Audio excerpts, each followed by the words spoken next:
역사상 가장 잔혹했던 7년간의 국제전쟁. 임진왜란. 이름뿐인 관군을 대신하고 백성을 구하기 위해 목숨을 바친 이들이 있었다.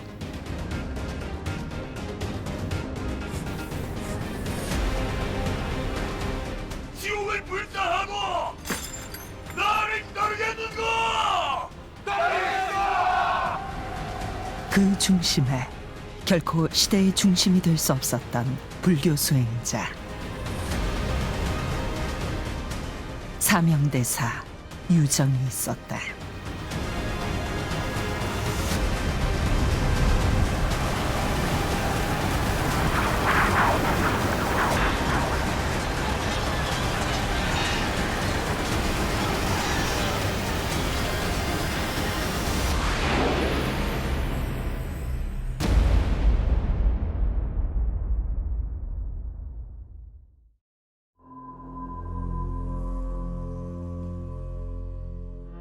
(1594년 4월 12일) 전쟁은 휴전 상태였고 조선이 제외된 채 명일 간의 강화 회담이 극비리에 진행되고 있었다. 조선인으로는 처음으로 사명대사가 울산 서생포 외성으로 들어갔다. 가토 기요마사가 주둔해 있는 일본군의 요새였다.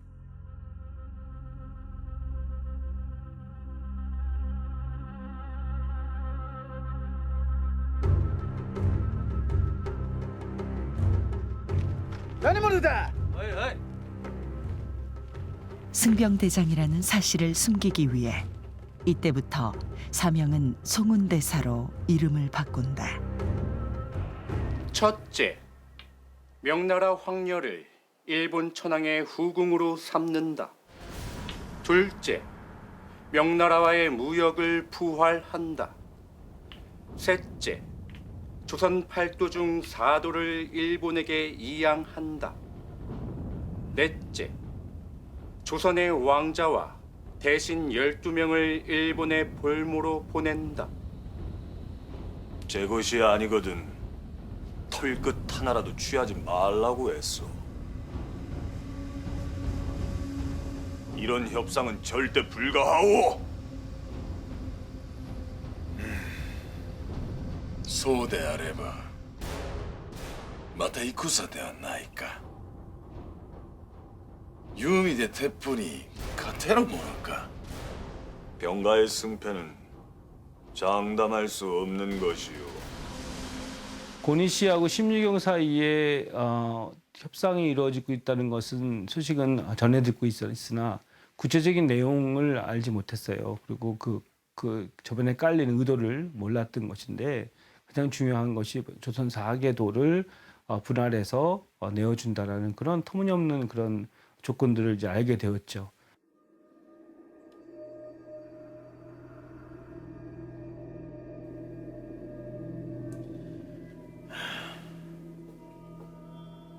どうだ。わしが集めた朝鮮の宝よ。美しいだろう。 조선의 보물은 따로 있소이다. わしの知らない朝鮮の宝は何だ。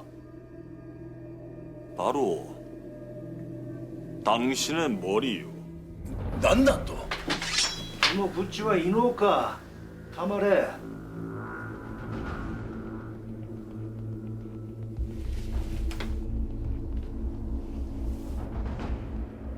조선의 조정이 장군의 목에 금 1000냥을 걸었으니 그 목이 가히 조선 최고의 보배 아니면 무엇이겠소.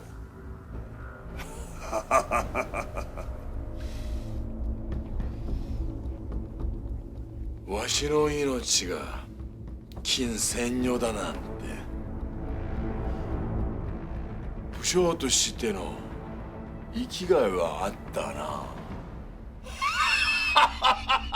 이때부터 사명은 설보 화상으로 알려지게 된다. 보물 이야기를 한 스님이라는 뜻이다. 놀랍도록 담대한 사명의 면모다.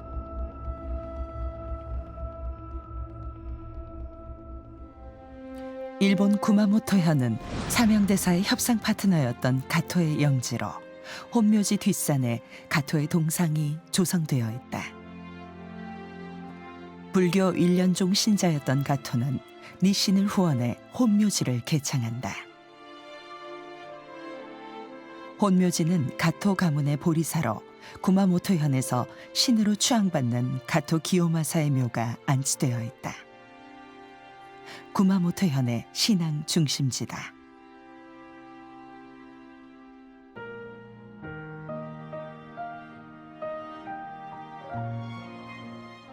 혼묘지에는 임진왜란 당시 니신이 사명대사에게 받았던 유목이 400년 넘게 전해오고 있다.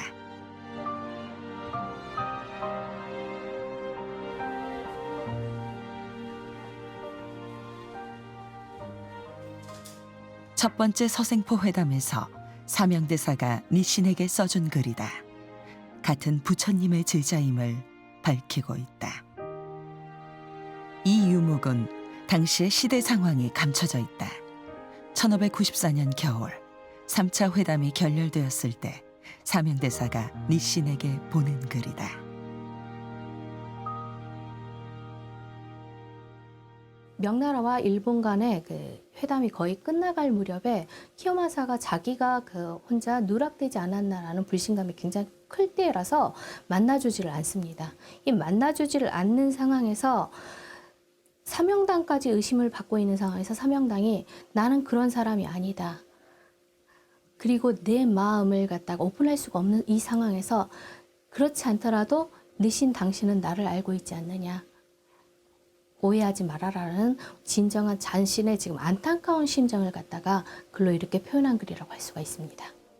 사명대사가 조일 서생포 회담을 기록한 분충 선안록이다. 명일간 비밀 회담으로 국토 분할 위기에 놓였던 조선은 사명대사의 외교력으로 위기를 넘겼다. 회담 보고서와 함께 임금에게 올린 상소문도 수록되어 있다. 특히 4차 회담 후 올린 정유상소에서 사명대사는 싸워도 위태롭고 싸우지 않아도 위태로우니 그럴 바엔 죽기를 각오하고 싸우는 것이 오히려 사는 길임을 주청하고 있다. 그러나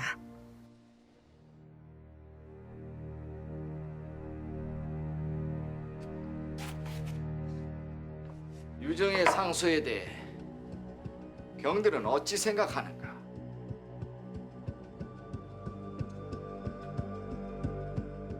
전하, 유정이 비록 적지에 드나들었다고는 하나 한낱 중의 소견이옵니다.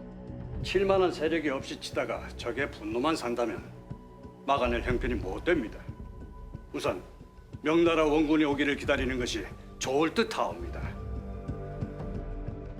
조정은 자주 국방에 의지가 없었다.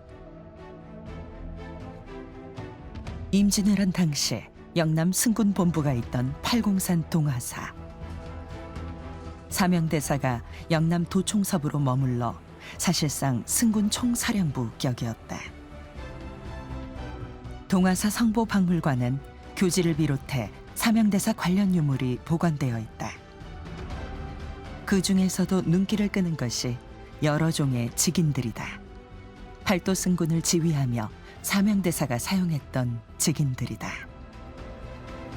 임금과 조정 대신이 명나라만 바라보고 있는 동안 사명대사는 승병들과 함께 일본의 재침에 대비했다.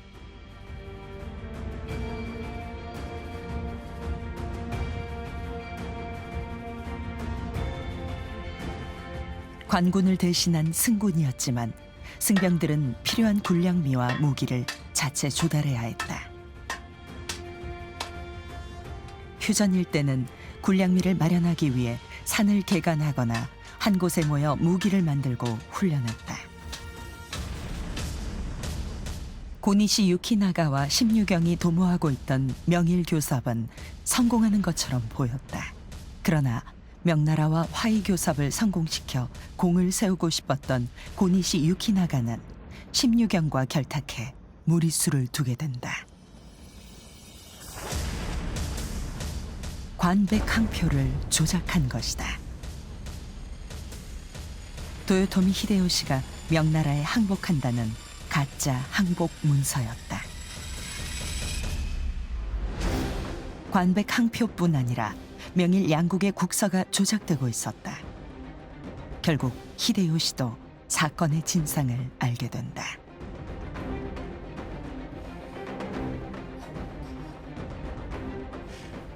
무엇이가 고쿠스로다도 이소이데 조센네 시주케키 시대 민나코로 신이세요. 스베테 하나오 키에 본국으로 돌아갔던 왜군이 다시 바다를 건너오기 시작했다.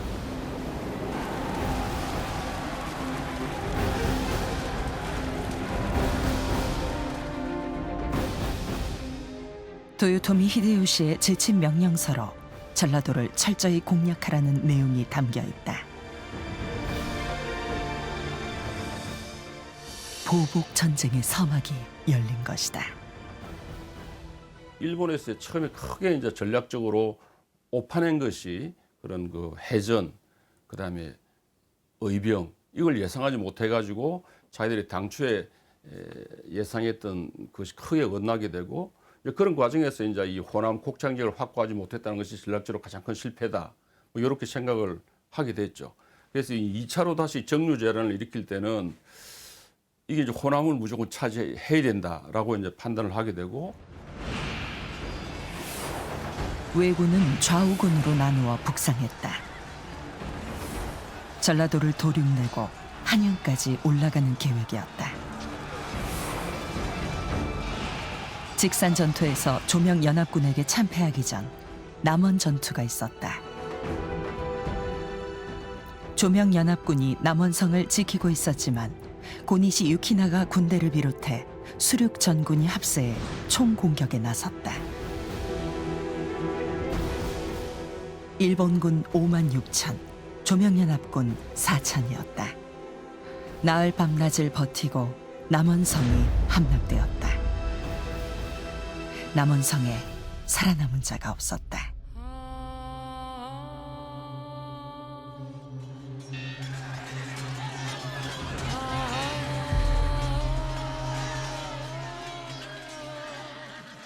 남녀노소를 가리지 않는 학살의 현장이었다.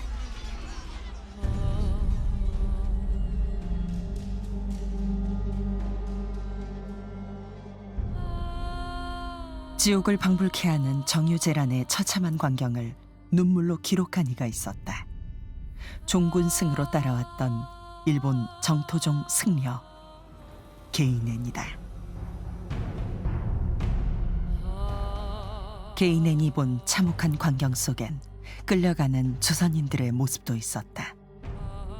짐승을 잡아가듯 조선인의 목을 새끼줄로 엮어 끌고 갔다.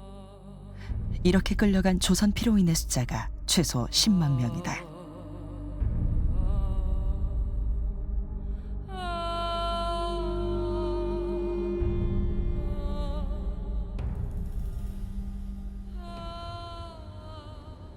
게이넨은 일본 오우이타현 우스키시 출신으로 안요우지를 개창한 초대 주지였다. 우스키 성주의 요청으로 60이 넘은 나이에 종군했다.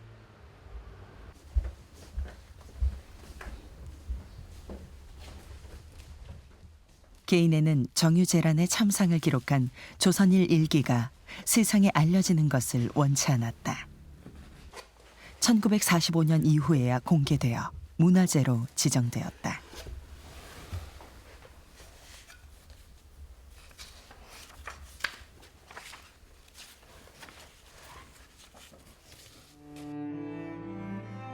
정유재란이 발발한 1597년 6월 24일부터 우스키로 돌아온 이듬해 2월 2일까지의 일기다.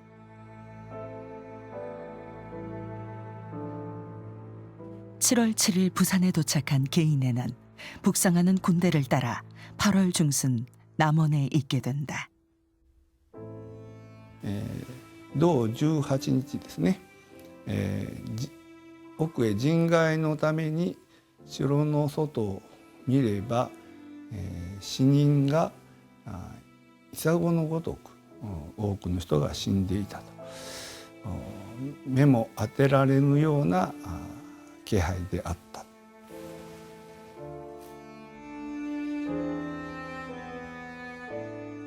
정유재란의 참상을 밝히는 또 다른 증거 자료, 코 영수증이다.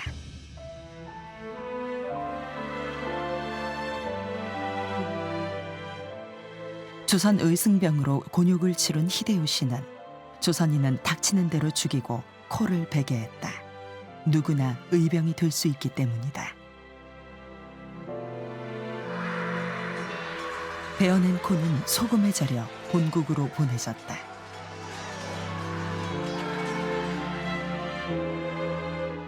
그렇게 모인 만여 개의 조선인 코가 묻힌 무덤이다.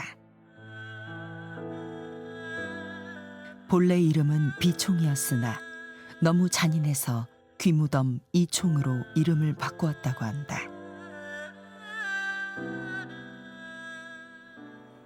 一つは、戦場で日本側が勝っているということを知らせる意味で、もう一つはそういう犠牲になった人々の霊を慰めて、秀吉は大変慈悲深い人であるということを印象づけるためにやったんだということは、これは清少正代自身が記録日記に書いてるんですね。 섬진강을 피로 물들인 석주간 전투는 화엄사 스님들이 주축이 되어 왜군과 벌인 혈전이었다. 정유재란 때 가장 치열했던 의승병 전투시 가운데 하나가 구리의 석주관이었다.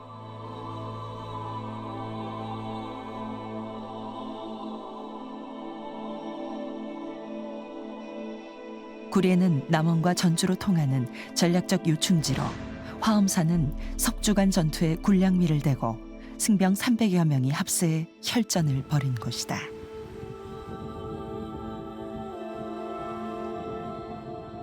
석주간 전투지에 세워진 724 사당. 석주간 전투에서 순절한 7명의 의병장 묘가 안치되어 있다.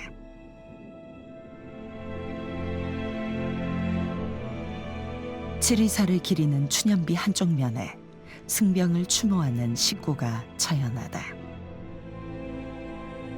나라 위한 부름에 승려인들 어찌 가리겠는가. 피가 흘러 강이 되니 푸른 물이 붉게 물들었다.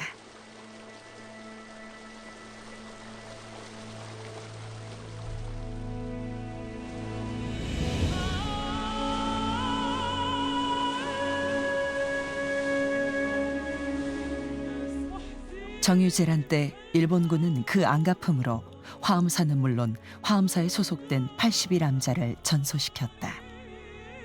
그때 불타버린 장육전은 훗날 새로 세우며 각황전으로 바뀌었다.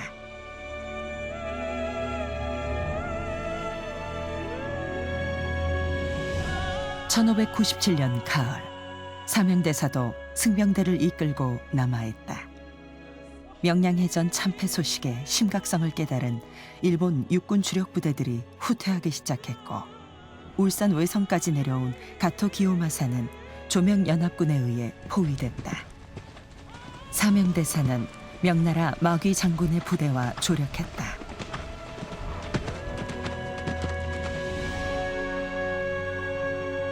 조명연합군은 보급로를 차단했다. 당시 일본군이 보유하고 있던 식량은 이틀 분량이 전부였다.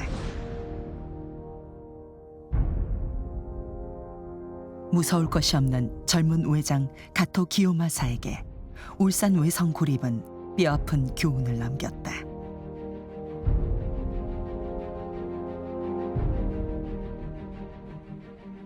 조선의 길을 빌려 명나라를 치겠다던 도요토미 히데요시.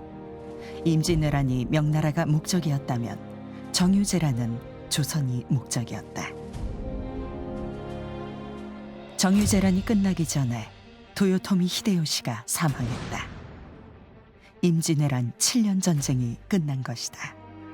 그러나 조선의 전쟁은 아직 끝나지 않았다.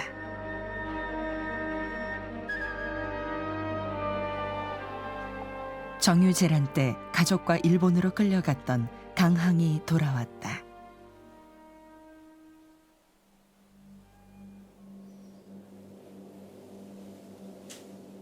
그대가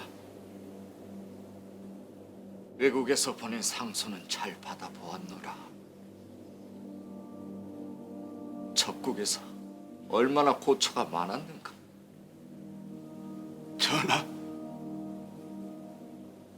강제로 끌려간 조선 피로의 수가 어림잡아도 무려 10만에 육박하옵니다. 전쟁용 화살바지로 쓰기 위해 군사훈련 중인 조선인이 3, 4만에 이르고 나머지는 헐값의 노예로 팔리고 있습니다. 소신 오직 그들의 피 끓는 아픔을 본국으로 전하기 위해 제 식소를 따라가지 못하고 길긴 목숨 지금까지 부여잡고 왔사옵니다. 구벌 살피옵소서. 영광이 내려가 있던 강항은 정유재란 때 식솔과 함께 일본군의 포로로 잡혀간다. 온갖 수모와 고초를 겪다가 1600년에 돌아왔다. 간양록은 강항이 조선 피로인으로 일본에 있으면서 보고 들은 적국의 실태와 생활상을 낱낱이 기록한 책이다. 조선 피로인들의 삶과 직접 그린 일본 지도가 수록되어 있다.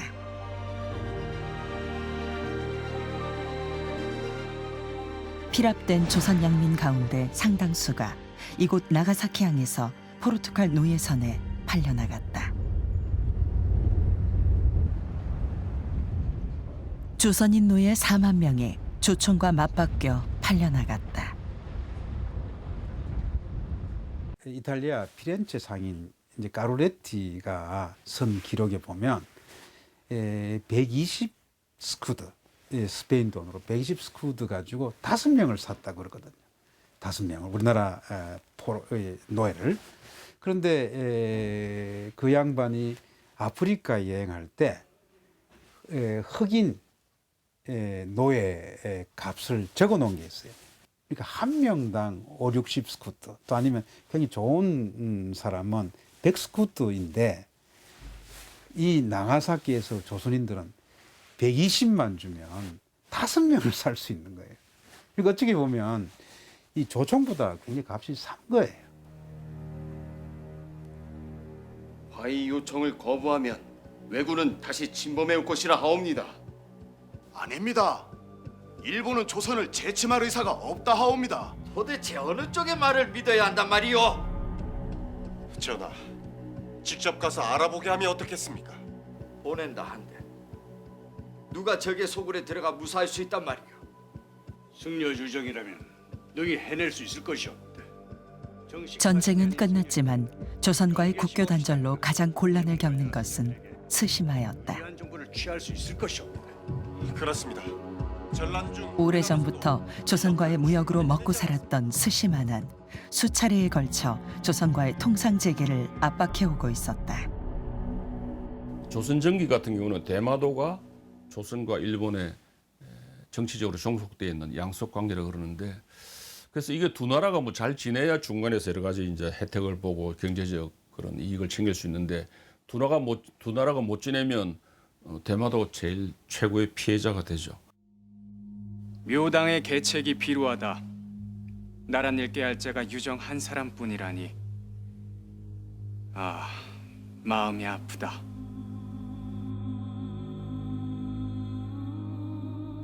삼정승이 못하는 일을 대신해서 적국으로 떠나는 사명에게 사대부 관료들은 저마다 송별시를 보내왔다. 성세에 이름난 장수도 많았지만 기이한 공은 노스님이 으뜸이었네. 지봉 이수광의 송별시는 지금도 회자되고 있다.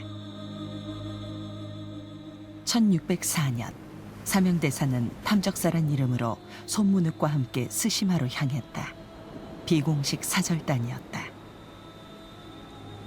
조선에 삼정승이 있고 우국 충정에 사대부들이 있다고 하지만 결국 적국으로 가는 배에 오른 이는 조선이 폄하하고 배척한 승려 사명대사였다.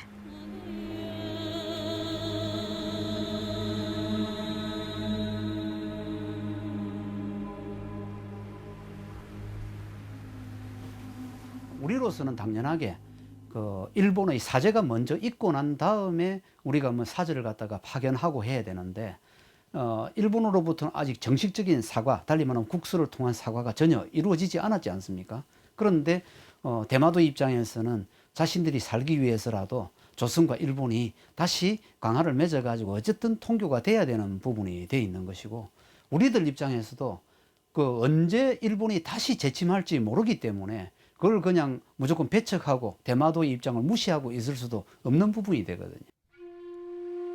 스시마는 섬의 대부분이 산으로 이루어져 있다. 사명대사가 머물렀던 세이잔지는 외교관승 겐소의 사찰로 스시마의 외교 문제를 전담하고 있었다.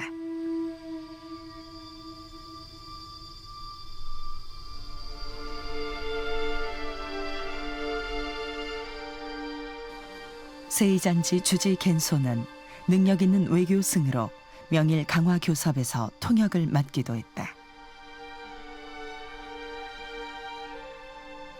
불교계와 이 무사정권의 어떤 유착 이런 것도 도모하고, 또 이 사찰에 있는 승려들이 당시에는 이제 엘리트 계급이었죠. 글을 읽고 쓰고 또 뭐 시도 짓고 이렇게 해서 그 엘리트였기 때문에 이 엘리트들이 그 외교의 문서를 만드는데 이제 아주 그 능력을 발휘하게 됩니다. 그래서 이제 막부에서도 그걸 요구하고, 사명이 지닌 공식 문서는 예조 참의가 스시마 도주에게 보내는 대막의 유서 한 장뿐이었다. 이 산승이 바다를 건너온 이유는 하나요. 나라가 망하는 것보다 더 안타까운 일은 우리 조선의 남녀가 외국으로 끌려와 불임을 당하고 있는 것이오.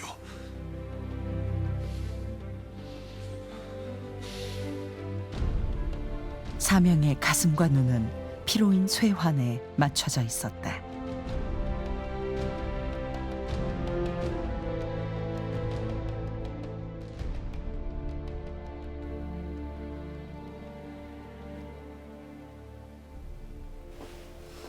대사, 난감하기 이루 말할 수가 없습니다. 아니, 무슨 일이시오? 대사께서 오셨다는 소식을 듣고 숙소 문 밖에 잡혀온 조선인들이 몰려와 통곡하고 아우성이니 조선에 돌아갈 때 데려가겠다. 그렇게 일러 간신히 돌려보냈습니다. 대사님, 저는 임난 때 경북 상주에서 끌려온 서희라고 하옵니다. 아니, 그대는 조선인인가? 대사님, 지금 외에는 귀족이든 평민이든 집집마다 조선인 노비가 없는 집이 없습니다. 노비로 군사로 불임을 당하다 죽임을 당한 조선인도 셀 수가 없습니다.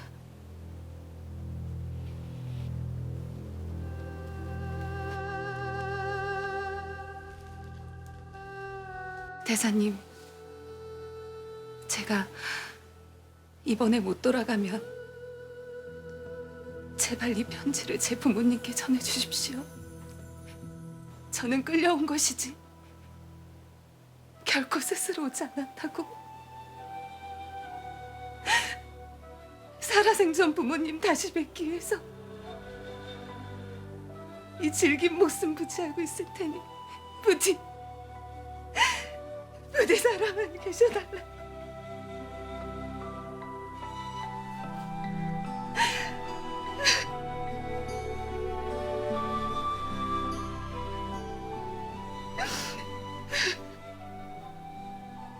남녀노소를 가리지 않습니다. 왜 그러냐면 일본에서는 이 전쟁 수행을 하면서 일본 쪽에서도 희생자가 나올 거 아닙니까? 그래서 일손이 부족하죠. 그래서 남녀노소를 가리지 않고 갑니다. 심지어 더 심한 말을 하면 일본의 사무라이 계층의 고위 계층 같으면 자기 집 아이가 자라나잖아요. 그 자라날 때 그 아이들을 위해서 선물로 가져간 게 우리나라 조그만 자기 또래의 아이들 잡아가서 선물로 가져가서 주기도 하고 했었어요. 사명의 공식 책무는 일본의 재침 의사를 확인하는 것이었지만 그의 관심은 피로인 쇠환이었다. 스시마는 이러한 사실을 보고하기 위해 본토로 사신을 보냈다.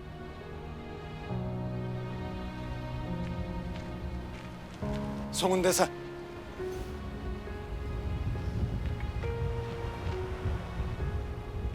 채비를 서두르셔야겠습니다. 교토로 보낸 사신이 돌아왔습니다. 쇼군께서 대사를 만나시겠답니다. 속히 모셔오라 하셨습니다. 마침내 기다리던 소식이 왔다. 도쿠가와 이에야스와 사명의 교토 후시미성 회담이 성사된 것이다. 당연히 사명대사의 명성도 알고 있었고 사명대사가 갖고 있던 그런 어떤 일본까지 퍼졌던 여러 가지 훌륭한 모습들을 알고 있었기 때문에 충분히 협상 파트너라고 생각했던 것이라고 생각합니다. 예정에 없던 일본 본토행은 사명의 결단이었다. 조정에 알리지 않고 이렇게 독단적으로 움직여도 되는 것인지 모르겠습니다.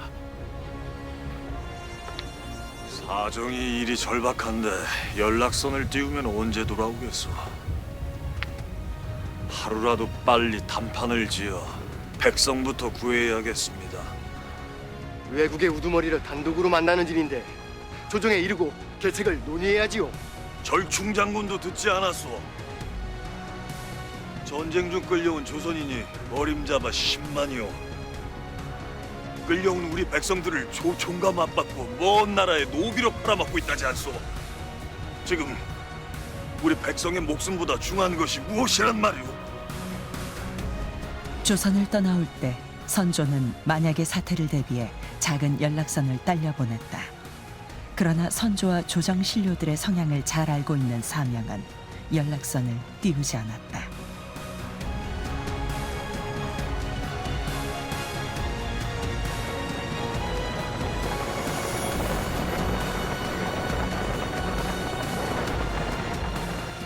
스시마 도주 소 요시토시와 겐소 등의 안내로 세토네 해를 거슬러 오르는 장도였다.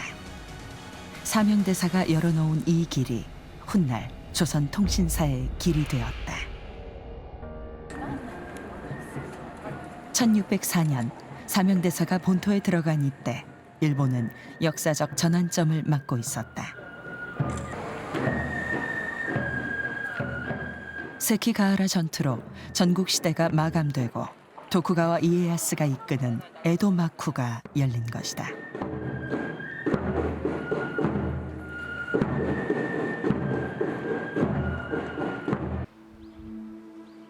교토에서 사명대사가 머물렀던 절이다. 사명은 에도 막부의 관승 사찰인 오산 10차례에 머물지 않고 1년종 사찰인 홈포지에 짐을 풀었다.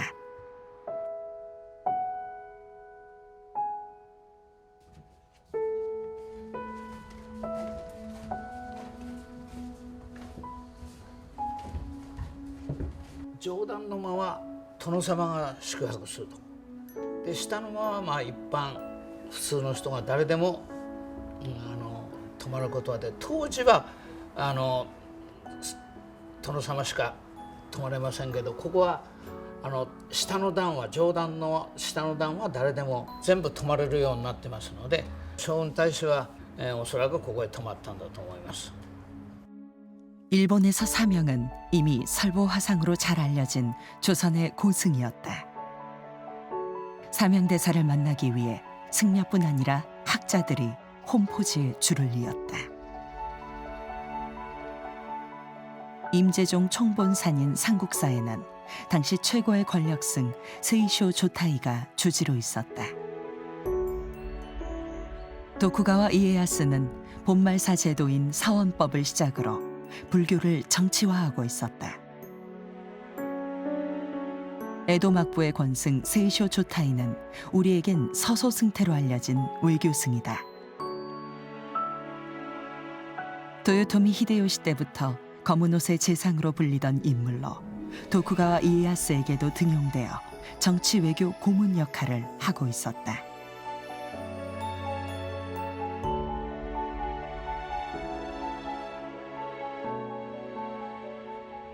全国で日本中の禅宗の寺院の総取締役をやっておられた、ね、それで清少和尚の命令でいろんなところお寺をなくす、お寺を建てる、両方総六職の許可がいったんですね。だからすごい権力を持っておられましたですね。 쇼코쿠지 소속감자인 킨카쿠지의 본래 이름은 로코온인이다. 세이쇼 조타이는 쇼코쿠지 분원인 로코온인 법회에 사명대사를 초대했다. 법회 후 오산 승려들과 시회 자리를 마련하기도 했다. 당시 일본은 승려들의 선시를 중심으로 오산 문학이 만개한 때였다. 임진왜란 때 국사 자격으로 종군하기도 했던 세이쇼는 평소 조선인을 하찮게 여기고 멸시하던 인물이었다. 그러나 사명대사에게 깊이 경도되었다. 日本の禅僧たちは将軍大師が日本に来られた時に大変な朝鮮から高僧が来たと、高い地位の禅宗の僧侶が来たと。自分たちも禅宗の僧侶ですからぜひとも交流したいと。そして詩を書いてください、書を書いてくださいと頼むわけです。それがすごく立派だったと。 혼미함에 돌려 깨달음에 무아를 알고 도가 말을 잇는데 이르니 공은 헤아리지 않는다. 널리 창생을 건지려는 무궁한 뜻은 다만 남선종의 손돌리는 가운데 있으리. 苦と節が舌を巻くほど絶妙で楽しみを禁じえない。筆跡もなお美しく私の家宝にしたいと言うと宗恩は快く応答した。 로코온인 시회에서 사명대사에게 받은 선시다.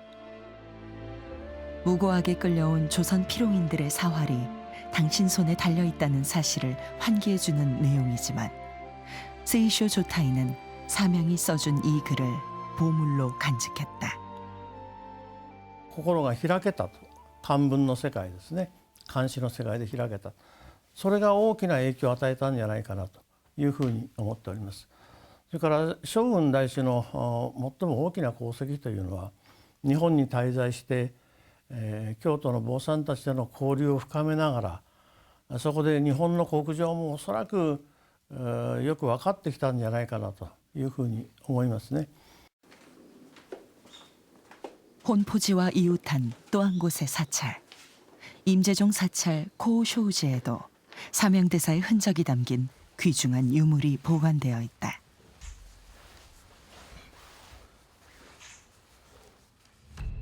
자순 불법록. 교종승려 앤리가 조선의 고승 사명대사와 나눈 불교 문답록이다. 젊은 승려 앤리는 사명대사를 만나기 위해 꼼꼼하게 질문 내용을 기록해두고 겐소에게 청을 넣었다. 그 시절 조선에서 온 고승 사명대사는 아무나 만날 수 있는 인물이 아니었다.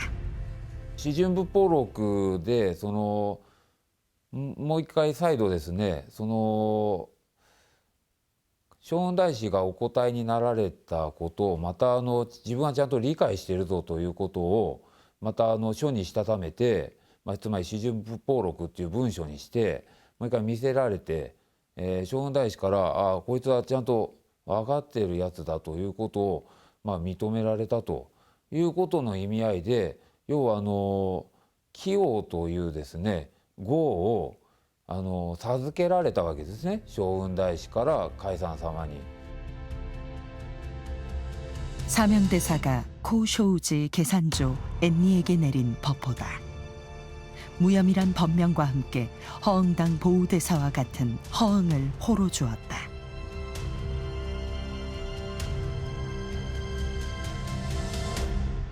그러나 교토에 온 지 석 달이 지나도록 이에야스와의 만남은 이루어지지 않고 있었다.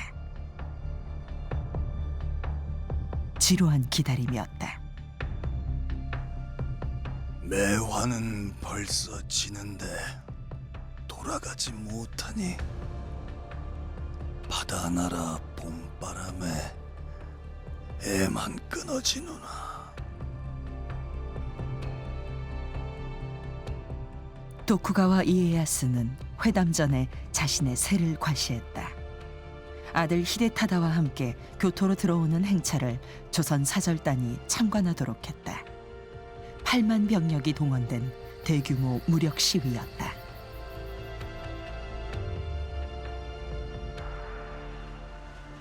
와시は朝鮮との戦に出征しなかった。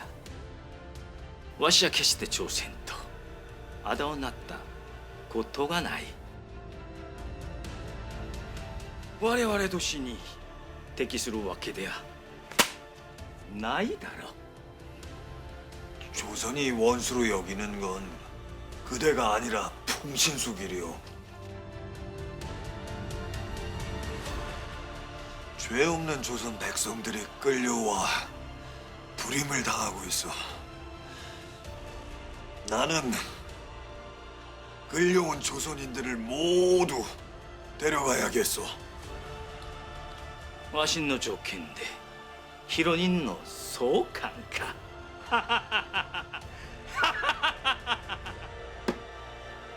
大使の言うな慈悲であろう。まあそういたそう。みんなを戻してやろう。 비공식 회담이었지만 사명대사는 얻어야 할 것을 모두 얻었다. 일본의 사제 국서와 피로인 쇠환. 정의 대장군이라고 하는 막중한 이제 일본의 장군 지위를 얻은 덕정가강을 대해서도 나는 중생을 구하러 왔노라. 일본이 잘못한 일본과 조선의 백성들도 구제해야 되겠다.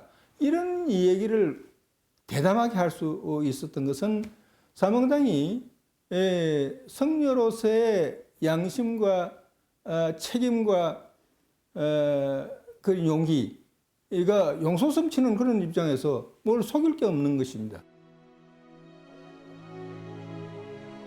탐적사로 떠난 지 8개월 만에 스시마에서 조선으로 출발할 수 있었다. 조선 피로인 1391명과 함께였다.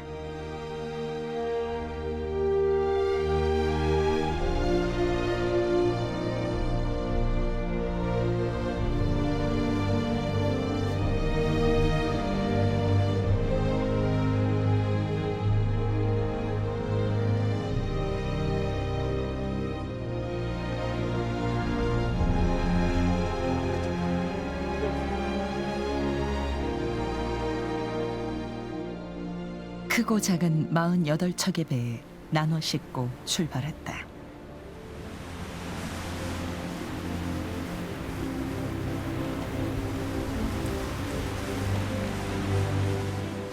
(2년) 후 1차 조선통신사와 함께 돌아온 피로인까지 합하면 사명대사의 노력으로 쇄환한 피로인의 수는 총 3천여 명. 그러나 사명 자신은 빈손으로 돌아왔다고 자책했다. 전원 쇄환이 목적인 사명에게 3,000명은 빈손이나 마찬가지였다.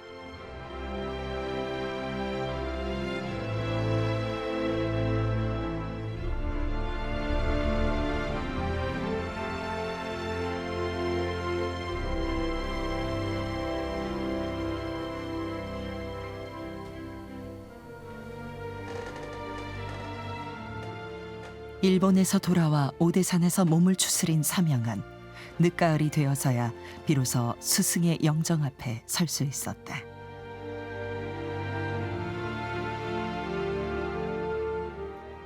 탐적사로 떠나며 스승 서산대사의 임종도 다비도 곁을 지키지 못했다.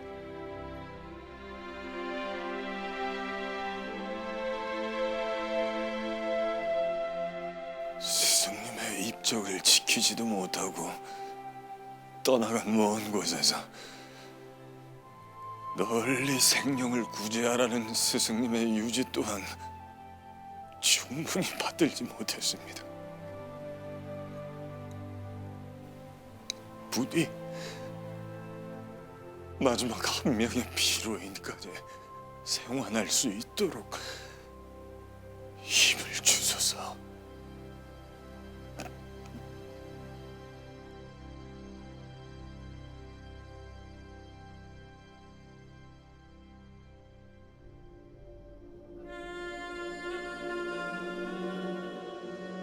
전쟁의 한복판에서 적국의 심장부까지 승병대장으로, 조선의 운명이 걸린 외교관으로 숨가쁘게 달려온 치열한 삶이었다. 늘 돌아가고 싶고 그리워했던 고향. 선조의 죽음과 함께 사명도 모든 직무를 내려놓고 해인사로 들어왔다.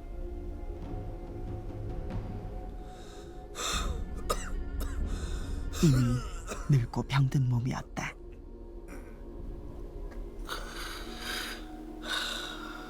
스님, 밤낮으로 수십 장의 서신을 쓰시니 이러다 정말 큰일 나십니다. 사명은 죽음의 문턱에서도 편지 쓰기를 멈추지 않았다. 교토의 권승들에게 이에야스와의 조선 피로인 전원 쇠환 약속을 지켜달라는 부탁이었다.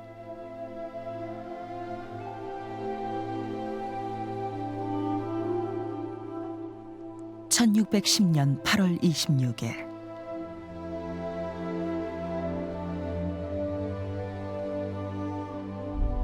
주장자 대신 기꺼이 창칼을 들었던 승병대장. 두려움 없는 초탈의 경지에서 상생 외교를 펼쳤던 승복 입은 외교관.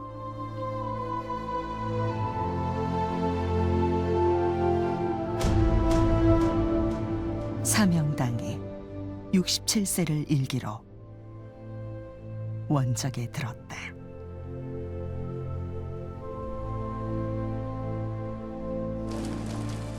(3개월) 뒤 사명대사는 해인사 홍자암에서 답이되었다. 뇌묵당 처형대사는 사명직 서문에 그날의 풍경을 이렇게 수레했다. 화장하는 날에는 사방에서 사람들이 구름처럼 모여들어 슬프게 사모하며 기절하는 이들도 있었다. 마치 부모상을 당한 것 같이 슬퍼했다.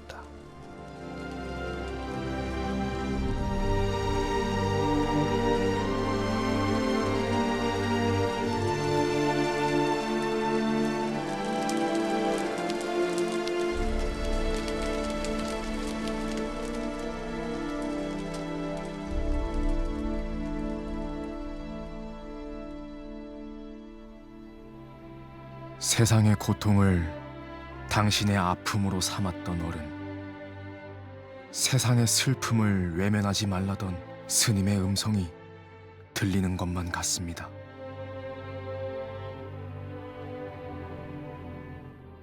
자통 홍제의 존자,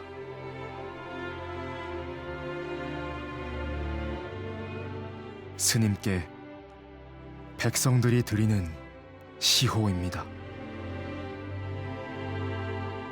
정부나 국가의 그 지도자들한테는 가장 중요한 것이 역시 국민이다. 국민을 어떻게 지킬 것이냐 하는 것에만 컨센서스가 이루어진다면 사실 국가가 그렇게 쉽게 무너지지는 않는다고 생각합니다. 그것이 임진왜란이 저에게 주는 하나의 중요한 교훈이고요. 사명대사 석장비에는 허균이 쓴 사명대사의 행장이 빼곡하게 기록되어 있다. 사명의 행적이 조선인의 민족의식을 고취시킨다 하여 내동강 내고 땅속에 파묻히는 순환을 당하기도 했다. 비석을 동강내고 파묻는다 해도 사명대사가 보였던 중생구제의 보살심은 결코 지워지지 않을 것이다. 전쟁 때문에 모두가 떠날 때 전쟁 때문에 떠났던 속세로 돌아왔다.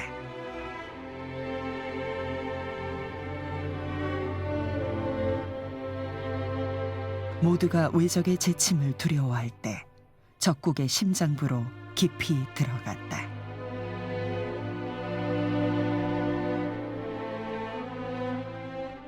사명대사에게 돌아갈 곳은 오직 하나. 고통받는 중생들의 곁이었다. 적국의 장수마저 감동하고 존경했던 사명대사의 담대함은 선의 경지에서 나온 깨달음이요 지혜였다. 중생 구제의 동력이고 뜨거운 자비심이었다.